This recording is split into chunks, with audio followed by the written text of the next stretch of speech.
The highest priced home to sell this past week was in Bethesda's Bradley Hills Grove for $4,100,000. The lowest priced property to sell was a shell in Baltimore City for $16,500. It's Friday, January 22nd, 2021. I'm Kimberly Barton of Kinetic Realty with your Maryland Market Minute, your weekly snapshot of what's happening at a local level here in Maryland. There were 741 homes listed for sale this past week as coming soon.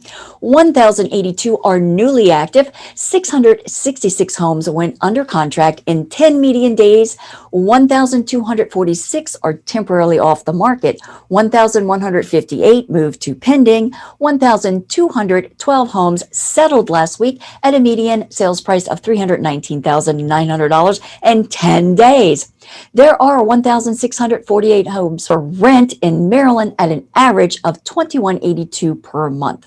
Do you want to know your options for buying or selling in 2021? Give me a call at 443-837-5645. Also, be sure to follow us on social media and subscribe to our podcast. Thanks again so much for liking, sharing, and subscribing. I'm Kimberly Barton of Kinetic Realty.